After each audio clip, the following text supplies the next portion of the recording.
आपने पूछा कि राम जी कौन है? यद्यपि मैं जानता हूं कि यह प्रश्न आपने मोह के कारण पूछ दिया। यद्यपि मोह बस कहे हो भवानी, आपने मोह के कारण पूछा, लेकिन ये उचित नहीं कहा आपने। आपको पता है ऐसा कौन कहता है? कहाँ ही सुनहि अस अधम नर, ग्रसेज मोह पिशाच, पाखंडी हरिपद विमुख, जे जानहि झूठ न साच। जो पाखंडी है, जिसको सत्य और असत्य का ज्ञान नहीं है, जिसको मोह ने और पिशाच ने जिसके मति को पकड़ लिया है, जो भगवान से विमुख होकर बैठा है, जिसके मन की धर्म में गति नहीं है, वो कहेगा कि राम जी कोई और है। आपने कहा ये आपको शोभा नहीं देती। जो नेत्र से ही अंधा है और जिसके मन रूपी दर्पण पर मैल लगा हुआ है, कहिए वो राम जी के स्वरूप को कैसे जान पाएगा? देखिए, भगवान को जानने के लिए मन का निर्मल होना बहुत आवश्यक है। फिर से कह रहा हूं, भगवान को जानने के लिए मन का निर्मल होना बहुत आवश्यक है। राम जी कहते हैं कि निर्मल मन जन सो मोहि पावा। और ये मन को निर्मल करना सहज व्यवहार नहीं है। अब तो बैकुंठ चले गए बड़े अद्भुत वक्ता थे, प्रातःस्मरणीय पूज्य स्वामी श्री राजेश्वरानंद सरस्वती जी महाराज। आप सब जानते होंगे, अद्भुत मानस के वक्ता थे। स्वामी जी कहते हैं कि तन को जल से धुलाना सरल है मगर, अरे मन को निर्मल बनाना बड़ी बात है। मन को निर्मल बनाना बड़ी बात है। बन के विद्वान और विद्या के अभिमान में अपना पथ तो बनाना असंभव नहीं, अपना मत तो बनाना असंभव नहीं। परंतु कहते हैं विद्वान बनकर अपना पंथ बना लो, अपना मत बना लो, कोई बड़ी बात नहीं, इसमें कौन सी बात है। परंतु पूर्ण संयम सहित धर्म की राह पर, पूरे संयम सहित धर्म की राह पर जिंदगी को चलाना बड़ी बात है। जिंदगी को चलाना बड़ी बात है। मन रूपी दर्पण पर मैल जमा हो, आंख होने के बाद भी जिसको भगवान में पाथर दिखाई पड़ता हो, है पत्थर दिखाई पड़े, शंकर जी कहते हैं देवी अरे मुकुरा मलिन अरु नयना बिहीना, राम रूप देखै कीन दीना। दर्पण पर, मन रूपी दर्पण पर मैल जमा है, आंख होने के बाद भी आन्हर बना है। कहो भवानी वो राम जी के स्वरूप को कैसे देख पाएगा? आपने कहा कि राम जी कोई और है, ये अच्छी बात नहीं। आपका प्रश्न था कि निर्गुण भगवान सगुण कैसे हो गए? आप निर्गुण और सगुण को दो समझती हैं, भवानी जी निर्गुण सगुण दो नहीं, दोनों एक हैं। शिव शास्त्र श्रवण करिए, बाबा कहते हैं सगुण ही अगुण ही नहीं कछु भेदा, सगुण ही अगुण ही नहीं कछु भेदा। गावहि मुनि पुराण बुध वेदा, गावहि मुनि पुराण बुध वेदा। अगुण अरूप अलख अज जोई, अगुण अरूप अलख अज जोई।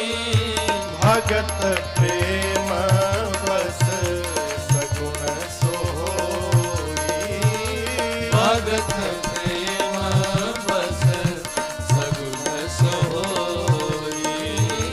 भगत प्रेम बस सगुण सोई। भगवान शंकर कहते हैं देवी निर्गुण में और सगुण में कोई भेद नहीं है, दोनों एक हैं। अब इसको आप समझिएगा। आप लोगों ने पानी देखा है? पानी कहिए, देखा है ना? पानी का क्या आकार है? कोई आकार है? पानी निराकार है। पानी को यदि कटोरी में डाल दीजिए तो कटोरी का आकार ले लेता है। उसी कटोरी के पानी को ग्लास में डाल दीजिए तो ग्लास का आकार ले लेता है। पात्र का आकार है, परंतु पानी का अपना कोई आकार नहीं है। अब उसी पानी को कटोरी में रखकर और आप डीप फ्रीजर के अंदर डाल दीजिए 1 घंटे के लिए, बाहर निकालिए, क्या बन जाएगा? बर्फ। अब उस कटोरी के बर्फ में, अब कटोरी में बर्फ है तो बर्फ का आकार क्या है? कटोरी का। अब बताइए कटोरी के बर्फ को यदि थाली में पलटिएगा तो क्या आकार होगा बर्फ का? हाँ, कटोरी का ही। पहले आकार परिवर्तित हो रहा था, लेकिन अब आकार मिल गया है। पानी ही, तत्व नहीं बदला, तत्व वही है जो पहले था। लेकिन जब पानी के रूप में था तो निराकार था, जब बर्फ बन गया तो साकार हो गया। ठीक उसी प्रकार भगवान का अपना कोई स्वरूप नहीं है, भगवान भी निराकार है। परंतु उस निराकार भगवान को भगवान के भक्त जिस रूप में देखने की कल्पना कर लेते हैं, भगवान उसी रूप में सामने प्रकट हो जाते हैं। यही निराकार का साकार होना है, यही निर्गुण सगुण हो गया। तत्व वही है, कोई बदलाव नहीं। अब ये निराकार साकार कब होते हैं? तो शंकर जी कहते हैं भगत प्रेम बस सगुण सोई। भगवान केवल और केवल अपने भक्तों के प्रेम के कारण आते हैं। और देखिए, ये मैं नहीं कह रहा हूं, ये भगवान शंकर के श्रीमुख वचन है। किसी भी वाक्य की प्रामाणिकता तभी है जब उस वाक्य को कोई प्रामाणिक व्यक्ति कहे। भगवान शंकर से अधिक प्रामाणिक कौन होगा? शिव जी कहते हैं कि राम जी भगवान केवल और केवल अपने भक्तों के प्रेम के कारण आते हैं। तो आप भी सोच रहे होंगे कि भगवान हमारे पास क्यों नहीं आते। अभी एक आदमी मिला हमसे, कुछ हो गए 1-2 साल पहले, कोरोना के पहले मिला। आया तो क्या महाराज भगवानों में अब दम नहीं रहा। पहले वाली बात अब भगवान में भी नहीं रही। अब उनसे हम क्या तर्क करें, कुतर्क करें। जीव के मन की बात हो गई तो भगवान में बहुत दम है, और जीव के मन से विपरीत बात हो गई तो भगवान में अब कोई दम नहीं रहा। ये हमारी अपनी परिभाषा है। और वास्तविक प्रेम जानते हैं क्या है? बतावें? वास्तविक प्रेम की परिभाषा क्या है? अरे राजी है हम उसी में, राजी हैं हम उसी में। किसमें? अरे जिसमें तेरी रजा है, प्रभु राजी है हम उसी में। हम प्रभु जिसमें आप प्रसन्न, उसमें हम प्रसन्न। ये वास्तविक प्रेम है। जिस दिन ऐसा समर्पण हमारा भी हो गया भगवान के प्रति, उसी दिन हमको और आपको भगवान का दर्शन हो जाएगा। वस्तुतः क्षमा करिए, हम लोग मंदिर में भी जाते हैं तो भगवान को देखने के लिए नहीं जाते हैं। ईमान से बताइएगा, आज तक ऐसा कभी हुआ कि भगवान के पास गए और बिना मांगे चले आए हैं? हाँ? हम भगवान से मिलने नहीं जाते, हम भगवान से सदैव मांगने जाते हैं। क्यों? देखिए, मांगना किससे पड़ता है? जहां विश्वास नहीं होता कि बिना मांगे मिलेगा, जहां विश्वास नहीं होता कि बिना मांगे भी मिलेगा, वहां मांगना पड़ता है। और जहां विश्वास होता है अरे सुनते हैं तेरी रहमत, दिन रात बरसती है, सुनते हैं तेरी रहमत, दिन रात बरसती है। प्रभु एक बूंद जो मिल जाए, पूरा बारिश आप रखिए, जो बरस रही है उसमें से एक बूंद जो मिल जाए, जीवन ये संवर जाए, एक बूंद जो मिल जाए। भाई बाप, भगवान ने बिना मांगे क्या नहीं दिया। आप दर्शन करिए, कई लोग जन्म लेते हैं तो आंख से दिखाई नहीं पड़ता, हमको दिख रहा है, ये कम कृपा है। कई लोग जन्म लेते हैं तो पांव से चल नहीं पाते हैं, हम अपने पैर पर दौड़ रहे हैं। अब इससे बड़ी कृपा रघुनाथ जी की क्या होगी। आप जीवन में जितना अनुभव करेंगे, आपको जीवन में उतनी भगवान की कृपा का अनुभव होगा। अनुभव करने का स्वभाव लगाइए, अनुभव हो। प्रभु आपकी बड़ी कृपा, और हम तो कहते हैं पूर्ण समर्पण कर दीजिए। देखिए, खतरा कहां है? जब अपना दिमाग चलता रहता है ना, वहां फंसने का खतरा रहता है। भैया, पूर्ण समर्पण। अरे आत्मसमर्पण करिए। कौन कहता है कि भगवान दिखाई नहीं देते हैं? सत्य बताइए, उनको देखना कौन चाहता है? कलकत्ता में दक्षिणेश्वर काली मंदिर है। हमारे कलकत्ता में काली जी का मंदिर है। स्वामी विवेकानंद जी के गुरुदेव परमहंस स्वामी रामकृष्ण जी उस मंदिर में काली जी की पूजा करते थे। और आपको सत्य बताऊं माई बाप, दिन में जितनी बार रामकृष्ण जी काली मैया को भोग लगाने के लिए थाली लेकर जाते थे ना मंदिर में, और जैसे उनके सन्मुख जाते थे, मां के प्रतिमा में से साक्षात काली मैया प्रकट हो जाती थी। और रामकृष्ण जी अपने हाथ से निवाला तोड़ तोड़ के और माई को भोजन कराया करते थे रोज। वो श्री विग्रह आज भी है, कभी जाइए तो दर्शन करिए। एक दिन विवेकानंद जी ने पूछा, गुरुदेव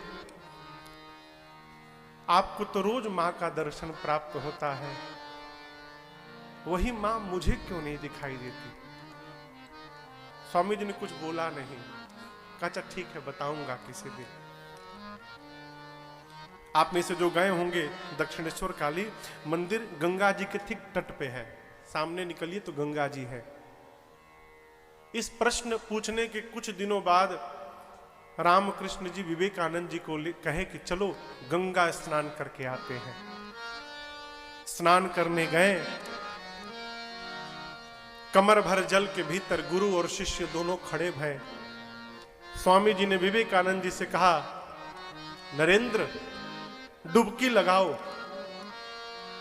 विवेकानंद जी जैसे पानी में डुबकी लगाए, स्वामी जी ने उनके गले पर हाथ पकड़ा विवेकानंद के और पानी के भीतर दबा दिया, पानी में डुबो दिया।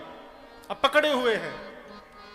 विवेकानंद जी छटपटाने लगे, तड़पने लगे। वो दबाए पड़े हैं, निकाल नहीं रहे, वो तड़प रहे, छटपटा रहे हैं। स्वामी जी को लगा कि अब प्राण निकल जाएगा इसका, तो ठीक प्राण निकलने के पहले उनको पानी से बाहर निकाल दिया। बाहर आकर स्वामी जी बिगड़ पड़े, ये कैसा विनोद किया आपने, मेरे प्राण चले जाते तो। स्वामी जी ने कहा चलो ध्यान नहीं रहा, नाराज मत हो मेरे पर। स्नान किए दोनों लोग। स्नान करके जब वापस जाने लगे, रामकृष्ण जी ने पूछा, नरेंद्र एक दिन आपने प्रश्न किया था कि गुरुदेव आपको काली मां दिखाई पड़ती हैं, मुझे कब दिखाई पड़ेंगी। अच्छा ये बताओ, आज मैं जब तुम्हें नदी के भीतर दबाया हुआ था तो तुम तड़प रहे थे। कहा गुरुदेव बहुत तड़प रहा था। कितना तड़प रहे थे।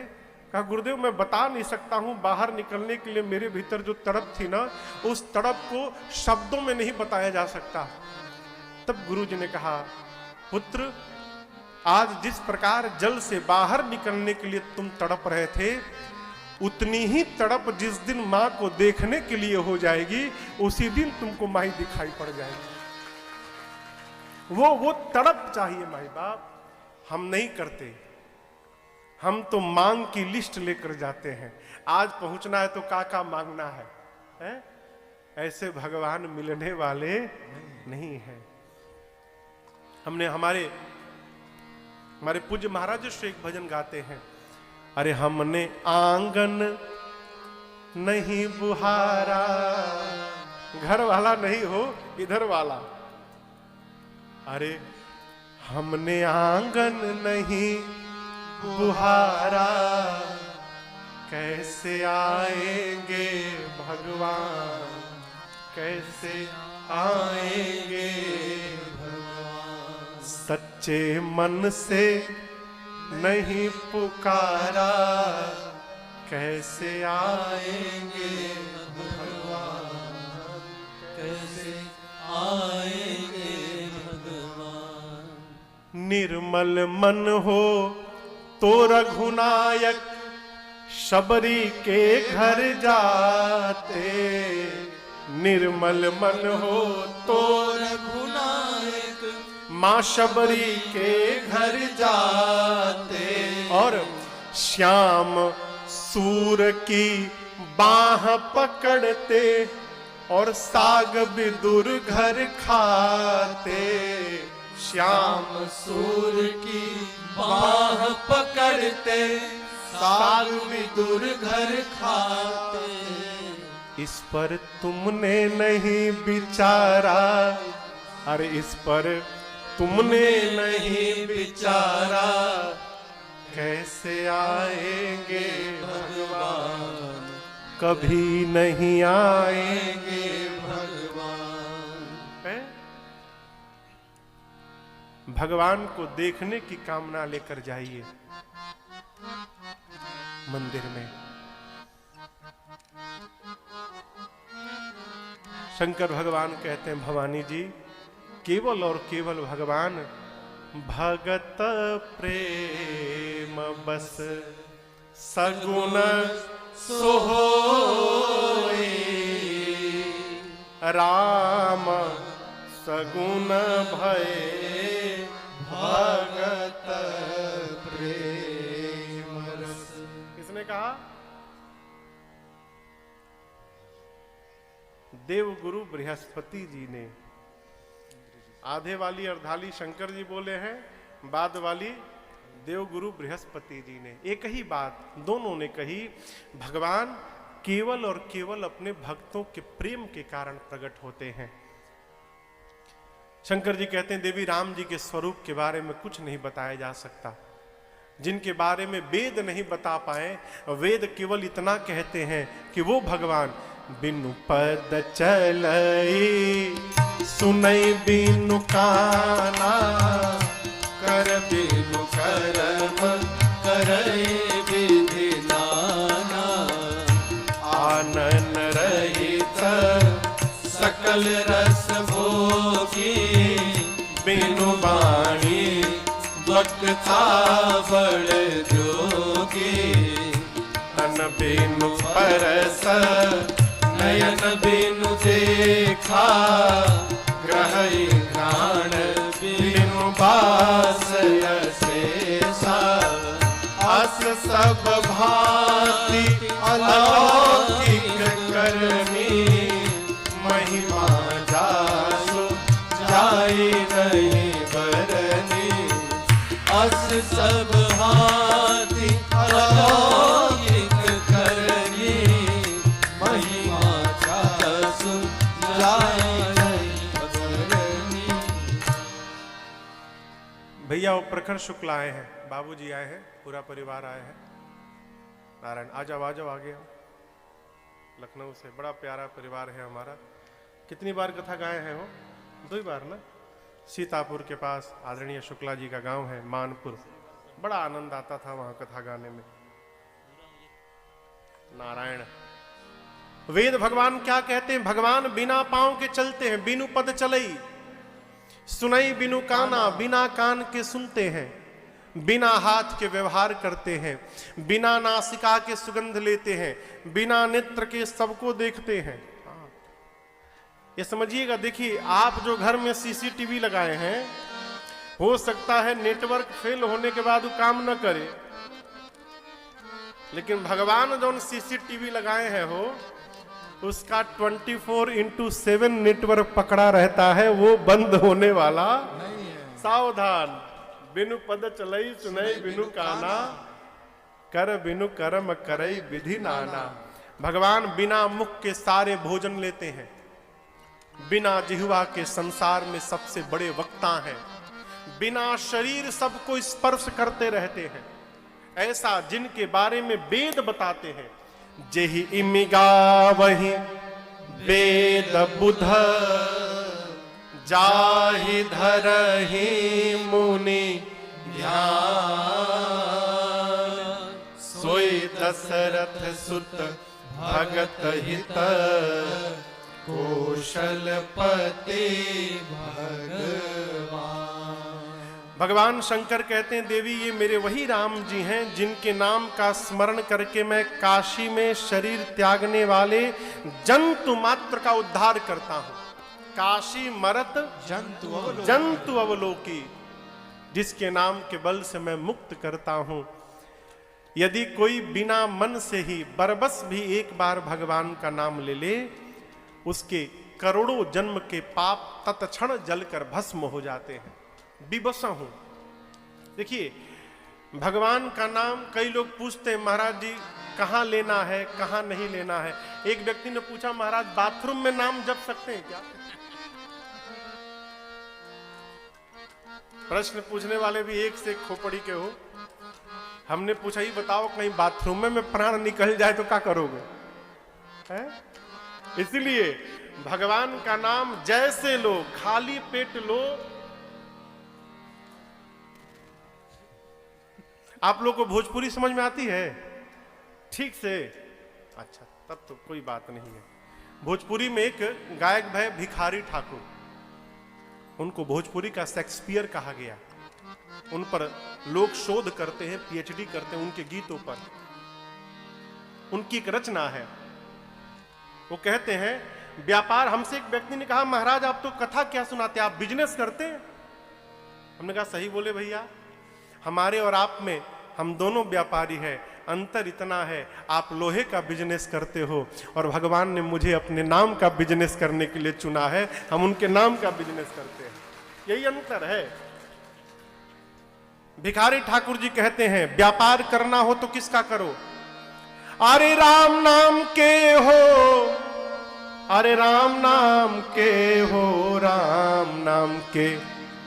अरे मन बन व्यापारी राम नाम के, मन बन व्यापारी राम नाम के, मन बन व्यापारी राम नाम के, मन बन व्यापारी राम नाम के।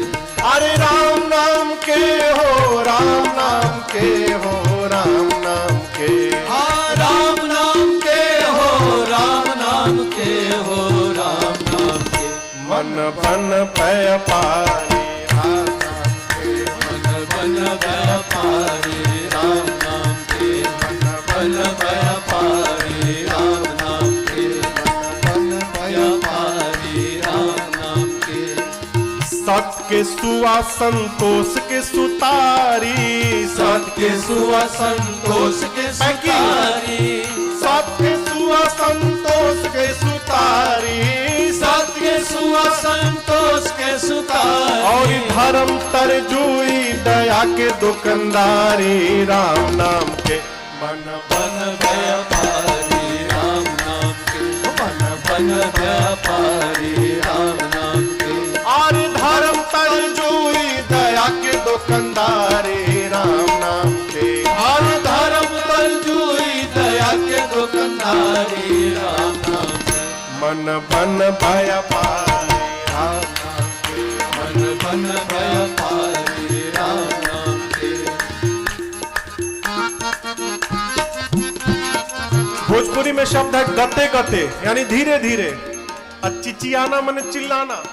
साधक कहता है गते गते कह चाहे कह चिचियाई के, गते गते कह चाहे कह चिचियाई के। अरे गते गते कह चाहे कह चिचियाई के, गते गते कह चाहे कह चिचियाई के। अरे खाली पेट कह चाहे भर पेट खाई के राम नाम के।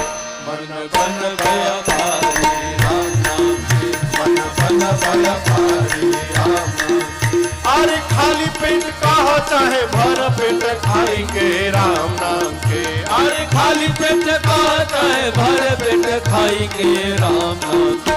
मन बन व्यापारी मन बन व्यापारी राम नाम के, मन बन व्यापारी राम नाम के, मन बन व्यापारी राम नाम के। भजन करने के लिए कोई नियम नहीं। पराठा खाने के लिए कोई नहीं पूछता महाराज 3 खाएं कि 4, 3 बजे खाएं कि 5 बजे खाएं। हम लोग एक बार पूज्य महाराज श्री के साथ में सोनीपत गया। सोनीपत हरियाणा में ना, पंजाब से सटा हुआ है। तो जिनके घर हम लोग रुके थे तो भोर में 5:30-6 बजे ही हम लोग को वहां से हरिद्वार की ओर निकलना था। महाराष्ट्र के कमरे में मैं नीचे सोया हुआ था। तो सुबह उठे हम लोग 4:30-5 बजे 5 बजे जगे। तो महाराज जी कहे बेटा नीचे के बाथरूम में जाकर तुरंत स्नान कर लो, संध्या कर लो, तुरंत निकला जाए। हम जब ऊपर से ब्रश पेस्ट लेके नीचे उतरे तो देखे ड्राइंग में बैठकर जो घर के लोग थे पराठा खा रहे थे। कितने बजे? 5 बजे। बोले महाराज तुस्ती आओ, साढ़े नाल बैठो, पराठा खाओ। नहीं भैया आप ही खाओ, हमको माफ करो। 5 बजे भोर में कोई पराठा खाता है? आदमी भोजन करना हो तो घड़ी नहीं देखता, लेकिन जब बात भजन करने की आती है तो घड़ी देखता अभी टाइम नहीं हुआ है। जिस प्रकार शरीर के लिए भोजन आवश्यक है माई बाप, उसी प्रकार जीवन के लिए भगवान का भजन भी आवश्यक है। जितना हो सके करिए। भगवान शंकर कहते हैं यदि आलस्य के साथ भी बिना मन से जो एक बार भगवान का नाम ले ले, उसके करोड़ों जन्म के पाप जल कर भस्म हो जाएंगे। बिना मन से और जो प्रेम से जप रहा है उसका क्या होगा हो है? शंकर जी कहते हैं देवी सादर सुमीरण अरे जो नर करही। जो मनुष्य आदर के साथ भगवान के नाम का स्मरण कर रहा है वो भव बारिधि गो पद इव तरहि। वो मनुष्य गौ के खुर के समान इस भवरूपी सागर को कब अनायास ही पार कर जाएगा उसे पता चलने वाला नहीं है। ये आदर पूर्वक नाम जपने का फल है। इसलिए आप ये मत देखिए कि आपका गला ठीक है कि नहीं है। हंसी आती है, कई लोग आते हैं महाराज हम भी गाते हैं सुनाओ, तो सुनाने के पहले सर्दी लग गई महाराज गला बैठ गया, अभी सुनाया नहीं तब तक सर्दी लग गई है? भगवान ये नहीं देखते हैं कि तुम किस राग में गा रहे हो, भगवान ये देखते हैं कि तुम किस भाव से गा रहे हो। भगवान भाव का दर्शन करते हैं। प्रभु भाव गाहक अति कृपाल सप्रेम सुनि सुख मां नहीं। भगवान भाव ग्रहण करते हैं। इसलिए राग मिले चाहे ना मिले, आवाज कोयल जैसी हो चाहे फटे बांस जैसी हो, गाइए तो ऐसे गाइए माई बाप कि आपके कीर्तन को देखकर आपके घर वाले भी पीछे पीछे गाने लगे। ये जीवन की सार्थकता है। गाइए, प्रेम से गाइए। भगवान के इन वचनों को सुनकर मां पार्वती के सारे भ्रम समाप्त हो गए। लेकिन मां ने एक फिर नवीन प्रश्न किया, प्रभु ये राम जी मनुष्य रूप में क्यों आ गए? शंकर जी बोले देखिए अब इसका ठीक ठीक कारण नहीं बताया जा सकता है कि यही कारण है कि राम जी मनुष्य बने। मुझे जो कारण समझ में आता है मैं आपको बताता हूं। क्या कारण था कि राम जी मनुष्य बने? अरे जब जब होई धर्म के हानि बाढ़हि असुर अधम अभिमानी करहि अनीति जाय नहीं परनी सीतहि विप्र धेनु सुर धरनी।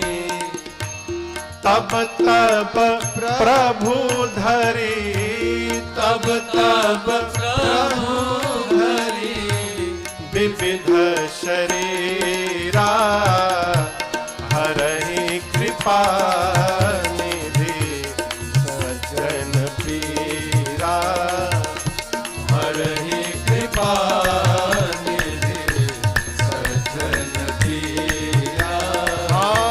तब तब प्रभु धरे तब तब प्रभु धरे विविध शरीरा हरहि कृपा निधि सज्जन पीरा हरहि कृपा निधि सज्जन पीरा हरहि कृपा निधि सज्जन पीरा।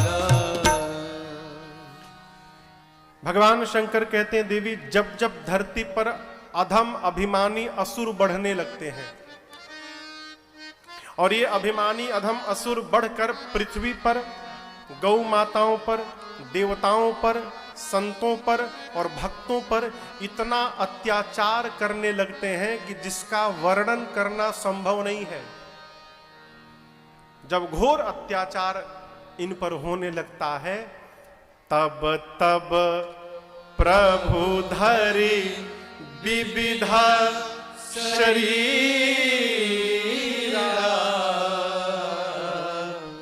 हरहि कृपा निधि सज्जन पीरा। तब तब भगवान विविध रूप में धरती पर आते हैं।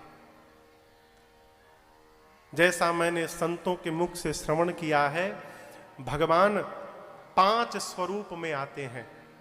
कितने स्वरूप में? 5। पहला अवतार भगवान का होता है अंशा अवतार। अंश से कौन आए? तो भगवान वराह, भगवान हयग्रीव, मत्स्य भगवान, कक्षप भगवान, ये जितने अवतार भगवान के हैं ये अंशा अवतार हैं। दूसरा अवतार भगवान का हुआ आवेशावतार। इसमें भगवान दत्तात्रेय, नारद जी, सनकादिक ऋषि, भगवान बुद्ध, भगवान परशुराम, ये सब भगवान के आवेश से अवतार लिए। ये दूसरा अवतार। तीसरा अवतार हुआ विशिष्टावतार। ये केवल एक भया, कौन सा? भगवान नरसिंह। ये भगवान के विशिष्टावतार है। चौथा अवतार भया पूर्ण अवतार, 2 बार। एक परमात्मा श्री राम और दूसरे परमात्मा श्री कृष्ण। ये भगवान के पूर्ण अवतार हैं। और 5वां स्वरूप है भगवान का महापुरुषावतार। आदि जगत गुरु भगवान रामानंदाचार्य जी, आदि जगत गुरु भगवान रामानुजाचार्य जी, आदि जगत गुरु भगवान शंकराचार्य जी, आदि जगत गुरु भगवान राम वल्लभाचार्य जी, जितने पूर्वाचार्य हैं, जितने संत मुनि धरती पर आपको दिखाई पड़ रहे हैं, ये सब भगवान के महापुरुषा अवतार की कोटि में आते हैं। भगवान इन्हीं 5 स्वरूपों में शरीर धारण करते हैं और आकर क्या करते हैं? किसी को मारते नहीं हैं। फिर एक बात समझिएगा, भगवान दुष्टों के लिए कभी नहीं आते। ये अपनी अपनी दृष्टि है। भगवान दुष्टों के लिए नहीं आते हैं। भगवान किसके लिए आते हैं? हरहि कृपा निधि सज्जन पीरा। भगवान सदैव सज्जनों की पीड़ा का हरण करने के लिए आते हैं। भगवान किसके लिए आते हैं? सज्जनों के लिए। इसीलिए आप भी और हम भी सज्जन बने। यदि हम सज्जन रहेंगे तो किसी ना किसी रूप में एक दिन भगवान हमारे लिए भी अवश्य आएंगे। शंकर भगवान कहते हैं, देवी भगवान के जन्म के कई कारण हैं। राम जन्म के हेतु अनेका, परम विचित्र एक ते एका। उन अनेक कारणों में से आपने कारण पूछा तो मैं 2-3 कारण आपको सुना देता हूं। शंकर जी ने 5 कारण बताए। पहले कारण में जय और विजय को सनकादिक मुनियों का श्राप मिला। जय और विजय दोनों भगवान श्रीहरि के द्वारपाल थे। सनकादिक ऋषि दर्शनार्थ गए, जय विजय ने मना कर दिया। मुनियों को आवेश आया, जल निकालकर श्राप दे दिया, भगवत दर्शन में विघ्न करते हो, जाओ तुम दोनों असुर बन जाओ। भगवान दौड़कर बाहर आए, क्षमा याचना किए। मुनियों ने कहा, प्रभु असुर तो बनना पड़ेगा, और एक बार नहीं, हमने 3 बार कहा जाने दो, नहीं माने, 3 बार बनना पड़ेगा। लेकिन जब जब ये असुर बनेंगे तब तब आपको भी शरीर धारण करना पड़ेगा और इन दोनों को उस जो शरीर से मुक्त करना पड़ेगा। इसी श्राप के कारण वही जय और विजय सतयुग में पहला जन्म भया हिरण्याक्ष और हिरण्यकश्यप के रूप में। हिरण्याक्ष के लिए भगवान वराह बनकर आए और हिरण्यकश्यप के लिए भगवान नरसिंह के रूप में आए। दूसरा जन्म त्रेता में रावण कुंभकर्ण के रूप में भया, जिनके लिए परमात्मा श्री राम जी प्रकट भय। और तीसरा जन्म द्वापर युग में शिशुपाल और दंतवक्र के रूप में भया, जिनके लिए परमात्मा श्री कृष्ण ने अवतार लिया। ये राम जी के जन्म का पहला कारण। दूसरे कारण में तुलसी मैया ने भगवान को श्राप दे डाला। तुलसी मैया पिछले जन्म में थी वृंदा और इनका जो पति था वो असुरों का राजा था, उसका नाम था जलंधर। वृंदा भगवान की भक्त तो थी परंतु अपने पति के चरणों में निष्ठावान थी, पतिव्रता थी। और इसी का परिणाम था कि जब जलंधर युद्ध करने जाता था देवताओं से, तो वृंदा के सतीत्व का कवच उस जलंधर की रक्षा करता था। और यहां तक कि भगवान शंकर भी जलंधर को मार नहीं पाए। एक सतीत्व के कवच का परिणाम देखिए। देवता थक गए तो भगवान श्री हरि के पास गए, कहे प्रभु मर नहीं रहा है, आप कुछ करिए। भगवान ने छल किया, यहां पर छल करी तार्युता सुब्रत प्रभु सुर कारज की। कैसे? देवताओं ने ललकारा युद्ध के लिए तो जलंधर जाने लगा। वृंदा ने कहा प्रभु आप जब तक युद्ध से सकुशल नहीं लौटेंगे मैं आपके लिए पूजन में बैठी रहूंगी। वृंदा पूजा करने बैठ गई, जलंधर युद्ध करने गया। जलंधर गया देवताओं से युद्ध करने, उसी बीच भगवान श्री हरि जलंधर का रूप बना के चले आए। वृंदा ने अपने पति के स्वरूप को देखा, पूजा को छोड़कर उठ गई, और जैसे पूजा से उठी वचन टूट गया और युद्ध में उसका पति जलंधर मार दिया गया। उसका कटा हुआ सिर वृंदा के सामने गिरा। वृंदा देखती है पति का सिर सामने, पति के रूप में कोई खड़ा है। पूछी तुम कौन हो? भगवान अपने स्वरूप में प्रकट हो गए। वृंदा ने कहा भगवान होकर इतना बड़ा छल किया मेरे से, श्राप देती हूं। आज छल करके जिस प्रकार आपने मेरे पति को मेरे से दूर किया, एक दिन यही मेरा पति छल करेगा और आपकी पत्नी को आपसे दूर करेगा। वृंदा ने उसी समय भगवान को श्राप दिया और दूसरा श्राप देकर भगवान को पत्थर का बना दिया। वहीं पर भगवान शालिग्राम भगवान के रूप में परिवर्तित हो गए। जब भगवान शालिग्राम बने, हाहाकार मच गया। अब सृष्टि का क्या होगा? लक्ष्मी जी, सारे देवता आकर वृंदा से प्रार्थना करने लगे, क्षमा याचना करने लगे। वृंदा ने भगवान को पुनः पहले जैसा बनाया और अपने योग बल से अपने आप को जलाकर वृंदा ने भस्म कर दिया। वृंदा के शरीर के राख से ये तुलसी जी का विरवा प्रकट भया। तब भगवान श्री हरि ने कहा आज के बाद मेरा एक स्वरूप शालिग्राम का रहेगा और आज के बाद इन तुलसी जी का विवाह शालिग्राम जी के साथ किया जाएगा। और जब तक मेरे भोजन में तुलसी दल नहीं पड़ेगा मैं कोई भी भोग स्वीकार करने वाला नहीं हूं। ये राम जी के जन्म का दूसरा कारण संभवतः कल है। कल कहीं कहीं आज भी मनाया जा रहा है, परंतु उदया तिथि के अनुसार देव उठनी एकादशी कल है। आप लोग एकादशी का व्रत करते हैं? कितने लोग व्रत करते हैं आप में से? जे करत हुई उहे उठाई खाली, क्योंकि हम नहीं देख रहे हैं लेकिन ये तो देख रहे हैं ना। घर करत हैं आप लोग, हम करत हैं भाई। देखिए जितने प्रकार के व्रत हैं उन सभी व्रतों की जननी है एकादशी। मेरी प्रार्थना एकादशी व्रत सबको करना चाहिए। और ये मत पूछिए कि अनहार के कि अजोर के। दो पक्ष होते हैं ना, शुक्ल पक्ष कृष्ण पक्ष, तो कई लोग कृष्ण पक्ष का नहीं करते ना, दोनों एकादशी करिए।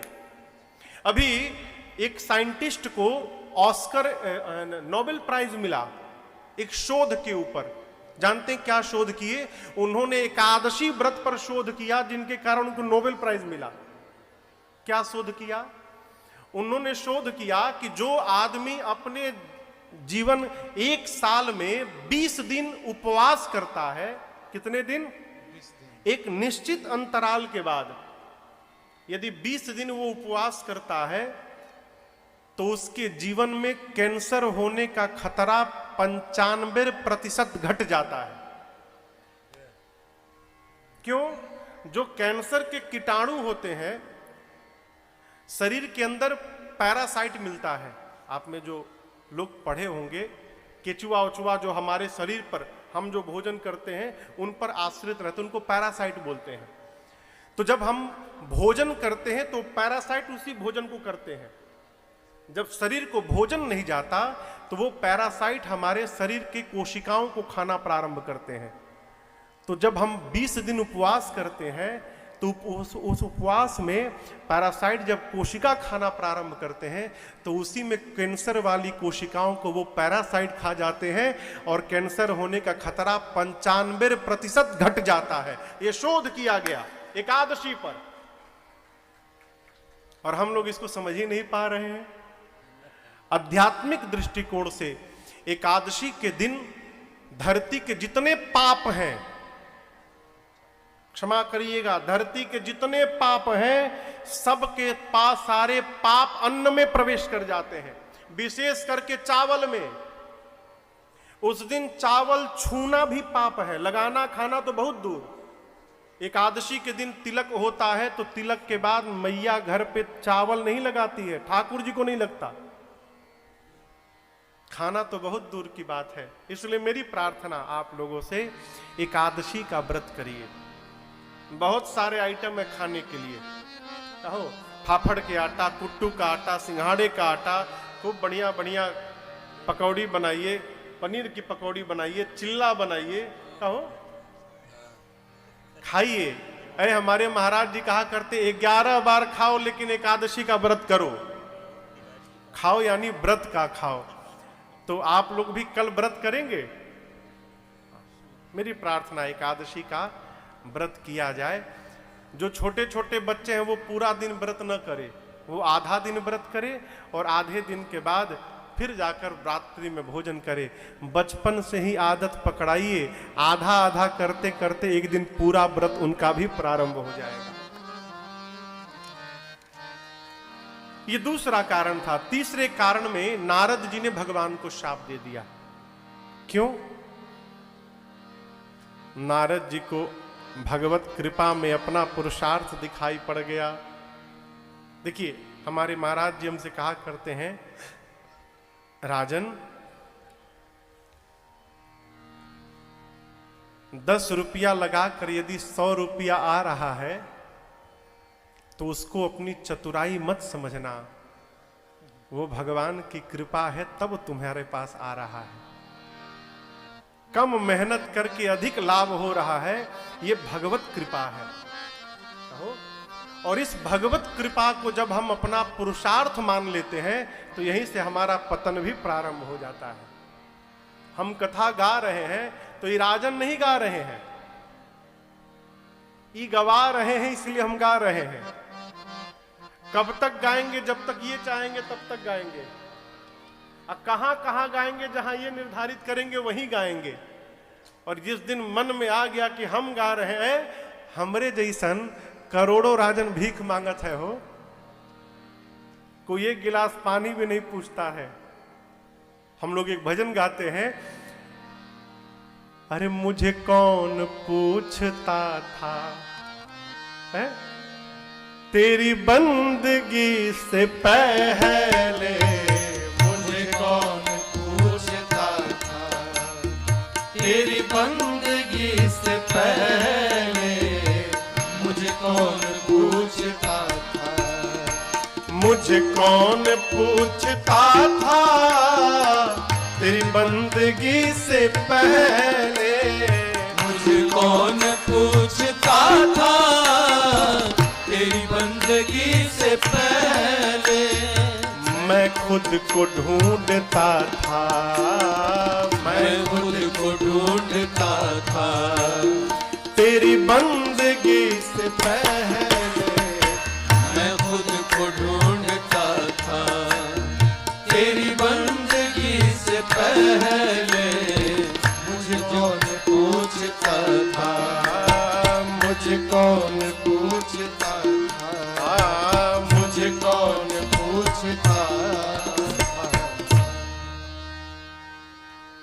भगवत कृपा को अपना पुरुषार्थ न माना जाए। नारद जी से यही भूल हो गई। ध्यान में बैठे थे, भगवान के ध्यान में, सीम की चाप सकई कोई तासु, बड़ रखवार रमापति जासु। कामदेव समाधि तोड़ने, तपस्या तोड़ने आया, परास्त हो गया कामदेव, हार गया।